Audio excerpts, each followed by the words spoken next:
السلام علیکم ورحمۃ اللہ وبرکاتہ۔ حضرت ابن عباس رضی اللہ تعالیٰ عنہ سے روایت ہے کہ حضرت حسن اور حضرت حسین ایک مرتبہ بہت بیمار ہو گئے۔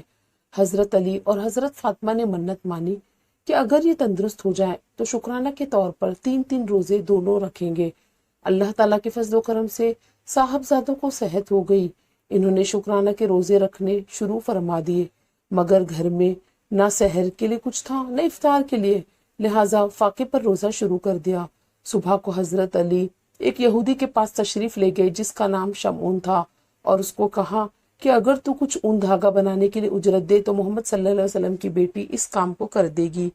اس نے ان کا ایک گٹھا جو کی اجرت طے کر کے انہیں دے دیا۔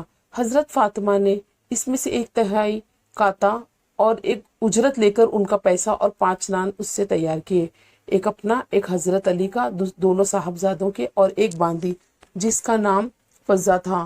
روزے میں دن بھر کی محنت مزدوری کے بعد جب حضرت علی حضور صلی اللہ علیہ وسلم کے ساتھ مغرب کی نماز پڑھ کر لوٹے اور کھانے کے لیے دسترخوان بچھایا گیا، حضرت علی نے روٹی کا ٹکڑا توڑا ہی تھا کہ ایک فقیر نے دروازے سے آواز دی، اے محمد کے گھر والوں، میں ایک فقیر مسکین ہوں، مجھے کھانا دو، اللہ عز و جل شانہ تمہیں جنت کے دسترخوان سے کھانا کھلائے۔ حضرت علی نے کھانے سے ہاتھ روک لیا اور حضرت فاطمہ سے مشورہ کیا۔ انہوں نے فرمایا ضرور دے دیجئے۔ لہٰذا وہ سب روٹیاں اس کو دے دی گئی اور گھر والے سب کے سب فاقے سے رہے اور اسی حال میں دوسرے دن کا روزہ شروع کر دیا۔ دوسرے دن پھر حضرت فاطمہ نے دوسری تہائی اون کاتی اور جو کا اجرت لے کر اس کا پیسہ اور روٹیاں پکائی، اور جب حضرت علی حضور صلی اللہ علیہ وسلم کے ساتھ مغرب کی نماز پڑھ کر تشریف لائے اور سب کے سب کھانے کے لیے بیٹھے تو ایک یتیم نے دروازے سے سوال کیا اور اپنی تنہائی اور فاقے کا اظہار کیا۔ ان حضرات نے اس دن کی روٹیاں بھی اس کے حوالے کر دی اور خود پانی پی کر تیسرے دن کا روزہ شروع کر دیا۔ اگلے دن صبح کو حضرت فاطمہ نے ان کا باقی حصہ کاتا اور جو لے کر روٹیاں تیار کی، اور مغرب کی نماز کے بعد جب کھانے بیٹھے تو ایک قیدی نے آ کر آواز دی اور اپنی سخت حاجت اور پریشانی کا اظہار کیا۔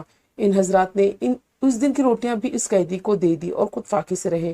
چوتھے دن صبح کو روزہ تو نہیں تھا لیکن کھانے کو بھی کچھ بھی نہیں تھا۔ حضرت علی دونوں صاحبزادوں کو لے کر حضور صلی اللہ علیہ وسلم کی خدمت میں حاضر ہوئے۔ بھوک اور ضعف کی وجہ سے چلنا بھی مشکل ہو رہا تھا۔ حضور صلی اللہ علیہ وسلم نے حضرت علی سے فرمایا تمہاری تکلیف اور تنگی دیکھ کر مجھے بہت تکلیف ہو رہی ہے، چلو فاطمہ کے پاس چلیں۔ حضور حضرت فاطمہ کے پاس تشریف لائے۔ وہ نماز پڑھ رہی تھی، بھوک کی شدت سے آنکھیں گڑ گئی تھی اور پیٹ کمر سے لگ گیا تھا۔ حضور صلی اللہ علیہ وسلم نے ان کو سینے سے لگایا اور حق تعالی شانہ سے فریاد کی۔ اس پر حضرت جبرائیل سورہ دہر کی آیت، اور باوجود یہ کہ انہیں خود طعام کی خواہش اور حاجت ہے، فقیروں اور یتیموں اور قیدیوں کو کھلاتے ہیں، لے کر آئے اور اس پروان خوشنودی کی مبارکباد دی۔